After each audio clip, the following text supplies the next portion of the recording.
حضرت علی رضی اللہ تعالی عنہ سے کسی نے پوچھا کہ آپ کی تلوار تو بہت تیز ہے مگر آپ کی سواری سست ہے، کیا ہی اچھا ہو آپ سواری بھی تیز رکھ لیں۔ حضرت علی رضی اللہ تعالی عنہ نے فرمایا، تیز سواری کی ضرورت دو قسم کے لوگوں کو ہوتی ہے، ایک وہ جو میدان سے ڈر کے فرار ہونا چاہتے ہیں، دوسرے وہ جو بھاگتے ہوئے کا پیچھا کرتے ہیں، اور میں دونوں کام ہی نہیں کرتا۔ زندگی میں ہمیشہ اپنے چاہنے والوں کو اپنی کمی محسوس کرواؤ، مگر یہ دوری اتنی لمبی نہ کرو کہ کوئی آپ کے بغیر جینا سیکھ لے۔ جہاں آپ کی عزت نہ ہو وہاں مت جاؤ، چاہے وہاں کھانا سونے کی پلیٹ میں اور چاندی کے چمچ میں ہی کیوں نہ دیا جائے۔ زندگی کے 3 اصول بنا لو، اس سے ضرور معافی مانگو جسے تم چاہتے ہو، اسے کبھی مت چھوڑو جو تمہیں چاہتا ہو، اس سے کبھی کچھ نہ چھپاؤ جو تم پر اعتبار کرتا ہے۔ کسی کے برا کہہ دینے سے نہ ہم برے ہو جاتے ہیں اور نہ اچھے، کیونکہ زبان سے شخص خود کا ظرف دکھا سکتا ہے، دوسرے کا عکس نہیں۔ زندگی میں خود کو کبھی کسی انسان کا عادی مت بنانا، کیونکہ انسان بہت خود غرض ہے، جب آپ کو پسند کرتا ہے تو آپ کی برائی بھول جاتا ہے، اور جب آپ سے نفرت کرتا ہے تو آپ کی اچھائی بھول جاتا ہے۔ اگر انسان کو تکبر کے بارے میں اللہ کی ناراضگی اور سزا کا علم ہو جائے تو بندہ صرف فقیروں اور غریبوں سے ملے اور مٹی پر بیٹھا کرے۔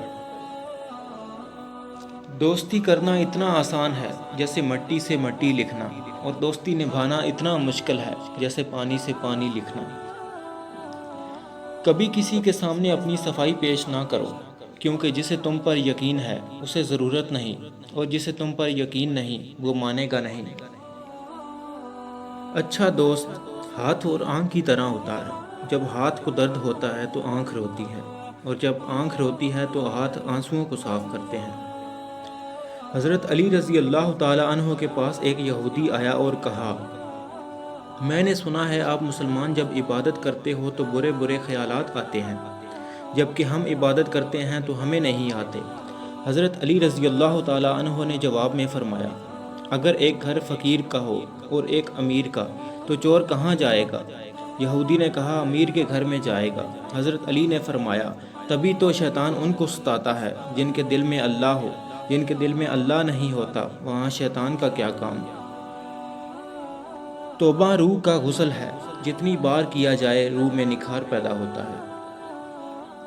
جس سے زیادہ محبت ہو اس سے اتنی نفرت بھی ہو سکتی ہے، کیونکہ خوبصورت شیشہ جب ٹوٹتا ہے تو خطرناک ہتھیار بن جاتا ہے۔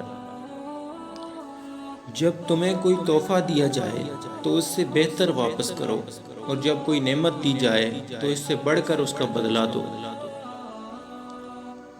کسی کو تم دل سے چاہو اور وہ تمہاری قدر نہ کرے تو یہ اس کی بدقسمتی ہے، تمہاری نہیں۔ جو تمہیں خوشی میں یاد آئے تو سمجھو تم اس سے محبت کرتے ہو، جو تمہیں غم میں یاد آئے تو سمجھو وہ تم سے محبت کرتا ہے۔ عورتوں کی عقلیں ان کے جمال میں ہیں اور مردوں کا جمال ان کی عقلوں میں ہے۔ کسی کا ظرف دیکھنا ہو تو اسے عزت دو، فطرت دیکھنا ہو تو اسے آزادی دو، نیت دیکھنی ہو تو اسے قرض دو، خصلت دیکھنی ہو تو اس کے ساتھ کھانا کھاؤ، صبر دیکھنا ہو تو اس پر تنقید کر کے دیکھ لو، خلوص دیکھنا ہو تو اس سے مشورہ کر لو۔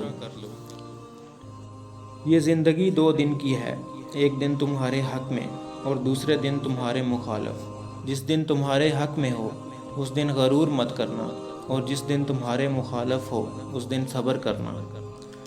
لفظ انسان کے غلام ہوتے ہیں مگر صرف بولنے سے پہلے تک، بولنے کے بعد انسان اپنے الفاظ کا غلام بن جاتا ہے۔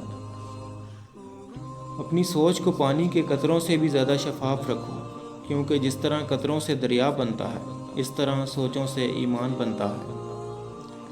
ہمیشہ اخلاق سے بات کرو، کیونکہ انسان پر سب سے زیادہ مصیبتیں اس کی اپنی زبان کی وجہ سے آتی ہیں۔ ایک قصاب آواز لگا رہا تھا، تازہ گوشت لے لو۔ وہاں سے حضرت علی رضی اللہ تعالی عنہ کا گزر ہوا تو قصاب نے حضرت علی رضی اللہ تعالی عنہ سے کہا، تازہ گوشت ہے لے لیں۔ حضرت علی رضی اللہ تعالی عنہ نے فرمایا، آج میری جیب اجازت نہیں دیتی۔ قصاب بولا، میں آپ رضی اللہ تعالیٰ عنہ سے ادھار کر سکتا ہوں۔ تو اس پر آپ رضی اللہ تعالیٰ عنہ نے ایک بہت حکمت سے لبریز جملہ ارشاد فرمایا، یہ ادھار میں اپنے پیٹ سے کیوں نہ کر لوں، جس کو میں جنت میں اس سے بہتر غذا کھلا سکتا ہوں۔ مشکلات ہمیشہ بہترین لوگوں کے حصے میں آتی ہیں، کیونکہ وہ اس کو بہترین طریقے سے انجام دینے کی صلاحیت رکھتے ہیں۔ صرف دو لوگ مقدر والے ہوتے ہیں، ایک وہ جنہیں وفادار دوست ملتا ہے، اور دوسرا جن کے ساتھ ماں کی دعائیں ہوتی ہیں۔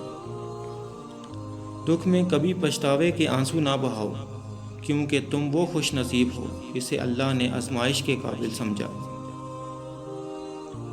دوستی کا بھرم صرف وہ لوگ رکھ سکتے ہیں جن کے وجود میں سمندر جتنا دل ہو۔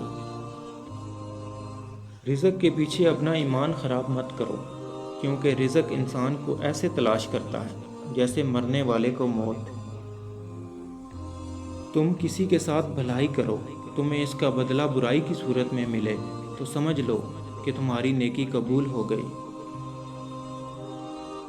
جب تمہارے پاس رزق تمہاری ضروریات سے زیادہ ہو تو فوراً سمجھ جانا کہ یہ کسی اور کا حق ہے جو تمہارے پاس اس کی امانت ہے۔ جو ذرا سی بات پر دوست نہ رہے تو سمجھ لینا وہ کبھی دوست تھا ہی نہیں۔